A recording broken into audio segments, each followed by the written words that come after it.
Hello Leos, welcome to Guruma Hindi tarot. और ये reading है 29 ऑफ मार्च से लेके 4 ऑफ अप्रैल तक की। तो चलिए देखते हैं आपके लिए क्या मैसेजेस हैं और आप क्या एक्सपेक्ट कर सकते हैं लव में इस वीक में। Messages for Leos.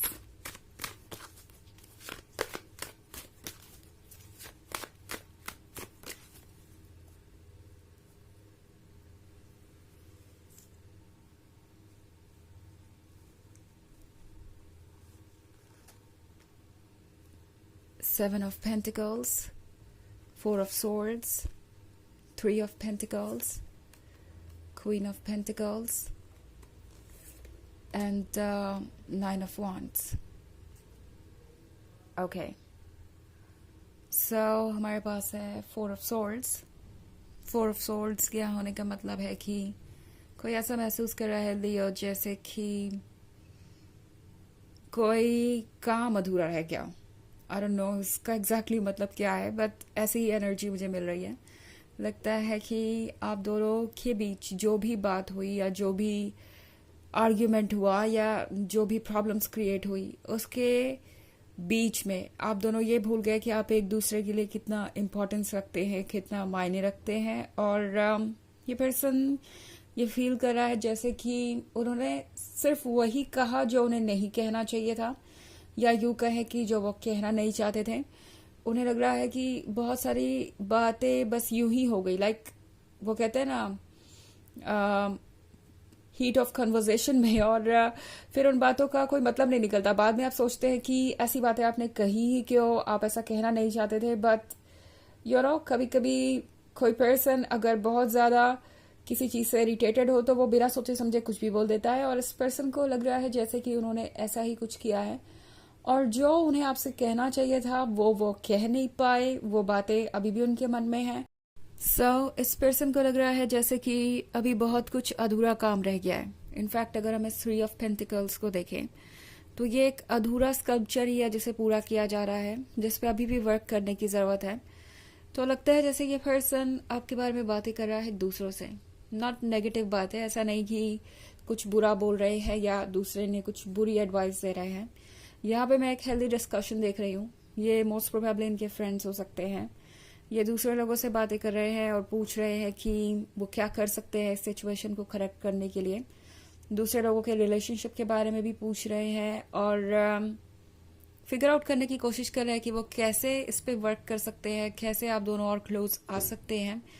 ये पर्सन इस बात को सोच के थोड़ा हैरान है कि उन्हें कैसे पता नहीं चला कि वो बाउंड्रीज क्रॉस कर रहे हैं, या उन्हें कैसे नहीं पता चला कि वो आपके कितने क्लोज हैं। ये पर्सन जैसे लगता है कि कुछ नया ही डिस्कवर कर रहा है। अब जब आप दोनों के बीच में इतनी दूरी आ गई है और ये इतने अकेले हैं, तो ये अकेलापन इन्हें बहुत कुछ सोचने का वक्त दे रहा है और ये पर्सन उस टॉपिक पे सोच भी रहा है। और इस पर्सन को लग रहा है जैसे कि उन्हें कुछ ठीक करने की ज़रूरत है। ऑल्सो ये पर्सन इस पे वर्क करने को तैयार है। लगता है जैसे कुछ नया लर्न कर रहे हैं। ओके, ये कार्ड है जो 7 ऑफ पेंटिकल्स का, ये लर्निंग पीरियड के बारे में है। ये है वेट करने के बारे में, पेशेंस रखने के बारे में। इस पर्सन को लगता है कि अब अगर उन्हें आपका ट्रस्ट जीतना है तो वर्क करना पड़ेगा खुद पे, थोड़ा पेशेंस तो रखना ही पड़ेगा। अगर वो फिर से जल्दबाजी में इस रिलेशनशिप में आएंगे तो हो सकता है प्रॉब्लम्स फिर से शुरू हो जाएं। ये पर्सन ये फील कर रहा है जैसे कि इस बार जब वो आपके पास आए तो वापस फिर से ये सिचुएशन ना आए। ओके, ये पर्सन ये श्योर करना चाहता है कि जो कुछ भी हो वो परमानेंट हो और फिर से आप दोनों इस चीज से ना गुजरें। ये पर्सन आपको क्वीन ऑफ पेंटिकल्स की तरह देख रहा है। इस पर्सन को लगता है जैसे कि आप बहुत स्मार्ट हैं, आप समझदार हैं और ऑब्वियसली जानते हैं कि आपको क्या करना चाहिए क्या नहीं। ये पर्सन फील कर रहा है जैसे कि सब कुछ ठीक है और सब कुछ ठीक बना भी रहेगा। इस पॉइंट पे वो आपको कोई एक्सक्यूज नहीं दे सकते। अगर वो आपको कोई एक्सक्यूज देंगे तो वो वर्क नहीं करने वाला, बिकॉज आप वाइज हैं, आप समझ जाएंगे कि वो बस एक एक्सक्यूज है। तो इस पर्सन को पता है कि अब इस रिलेशनशिप में रहने का मतलब है कि उन्हें वाकई सीरियसली चीज़ों को देखना पड़ेगा। ऑल्सो बहुत सारे पेंटिकल्स हैं लियो, तो हो सकता है आप किसी अर्थ साइन से डील कर रहे हो जो कि बहुत प्रैक्टिकल और बहुत ग्राउंडेड है। बट एनीवेज फिलहाल ये एनर्जीज इन पे वर्क नहीं कर रही है। ये इमोशंस को फील कर पा रहे हैं। ये अकेलापन इन्हें ये रियलाइज करवा रहा है कि अकेलापन कितना चुभ सकता है उन्हें। आपसे मिलने से पहले शायद ये पर्सन अपने अकेलेपन के साथ कंफर्टेबल था। उन्हें लगता था कि ये अकेलापन वो झेल सकते हैं, उनके लिए हेल्दी है। अब 9 ऑफ वॉन्ड्स के साथ ये पर्सन ये फील कर रहा है कि जिंदगी के कोई मायने नहीं है। ऐसा लग रहा है उन्हें कि उनका कोई पर्पस नहीं है, कोई हैप्पीनेस का सोर्स नहीं है, कोई चीज उन्हें वैसी खुशी नहीं दे सकती जैसे वो ढूंढ रहे हैं। तो बहुत कुछ यहाँ पे चल रहा है। ऑल्सो ये पर्सन यहीं पे ये लाइट लेके बैठा हुआ है, बट समझ नहीं पा रहे कि वो इस लाइट को यूज कैसे करें। ये पर्सन फिलहाल बहुत कंफ्यूज है और एक चीज इन्हें पता है कि अब वो आपको और कोई फॉल्स प्रॉमिस नहीं दे सकते। उन्हें पता है कि अब उन्हें रियल एफर्ट करना पड़ेगा आपके लिए। ओके, हालांकि ये एक जनरल रीडिंग है तो ये सबसे रेजोनेट नहीं करेगी। एनर्जी रिवर्स हो सकती है अगर आप क्रॉस वॉचर हैं। इसके अलावा अगर आप पिछले वीक की रीडिंग या ईयरली रीडिंग देखना चाहें 2024 के फर्स्ट क्वार्टर की, तो उसका भी लिंक आपको डिस्क्रिप्शन बॉक्स में मिल जाएगा हमेशा की तरह। चलिए आगे बढ़ते हैं और देखते हैं और क्या मैसेजेस हैं आपके लिए लियोस।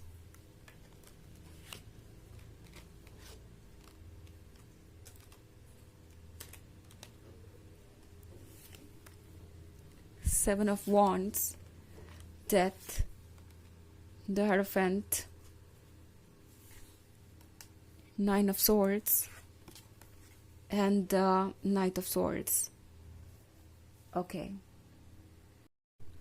So हमारे पास है Nine of Swords. Nine of Swords के साथ ये पर्सन कुछ डरा हुआ सा भी है, रिग्रेट कर रहा है। लगता है इन्हें जैसे इनकी मन की सारी बातें इन्हें ही परेशान कर रही है, सारी नेगेटिविटी, सारे आइडियाज, और ये पर्सन इन चीज़ों से डील नहीं कर पा रहा है। द हेरोफेंट के साथ ये पर्सन ये महसूस कर रहा है कि सब कुछ बहुत प्लान वे में हो रहा। उन्हें लग रहा है कि लाइफ उन्हें लेके चल रही है, वो लाइफ को नहीं। ओके, डेथ के कार्ड के साथ उन्हें ये महसूस हो रहा है जैसे कि कुछ एंड हो गया है परमानेंटली, बट इस एंड को वो मानना नहीं चाहते।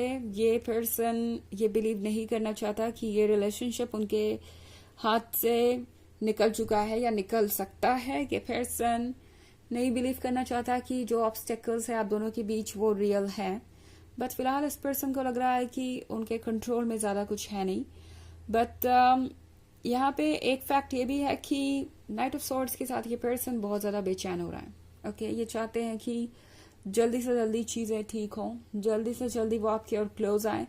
द हायरोफेंट के साथ ये पर्सन वाइज भी है और इस पर्सन को पता है कि इन्हें किस तरीके से अब अपने अंदर बदलाव लाना है और क्या क्या बदलाव लाने हैं। ये पर्सन ये जानता है कि जब तक वो अपने अंदर चेंज नहीं लाएंगे तब तक उनके आसपास की चीजें भी चेंज नहीं होंगी, तब तक उनकी लाइफ भी कभी चेंज नहीं होने वाली है। तो ये पर्सन ये महसूस कर रहा है कि उनके पास अब एक ही रास्ता है कि वो प्रैक्टिकली इस सिचुएशन के बारे में सोचे और कोई रियल सॉल्यूशन निकालने प्रॉब्लम का। बिकॉज अगर वो कारपेट के नीचे प्रॉब्लम को बार बार छुपा के आगे बढ़ जाएंगे तो प्रॉब्लम वही रहेगी और बार बार ऊपर आती रहेगी। तो यहाँ पे 7 ऑफ वॉन्ड्स के साथ ये पर्सन खुद को डिफेंड कर रहा है। लगता है जैसे कि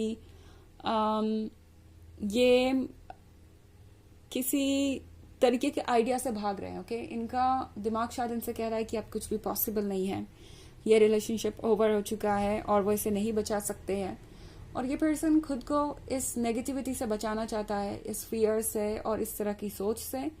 वही चीज मैं यहाँ देख रही हूँ, ये पर्सन अच्छा नहीं फील कर रहा इस वक्त। ओके, जिस भी फेज से वो गुजर रहे हैं उनकी मानसिक हालत इस वक्त बहुत अच्छी नहीं है। मतलब मेंटल लेवल पे ये पर्सन अभी बहुत ज्यादा परेशान है। कोई ना कोई प्रॉब्लम और इश्यू इन्हें सोचने पर मजबूर कर रहा है। ओके, चलिए देखते हैं आपके लिए ओरेकल मैसेज क्या है।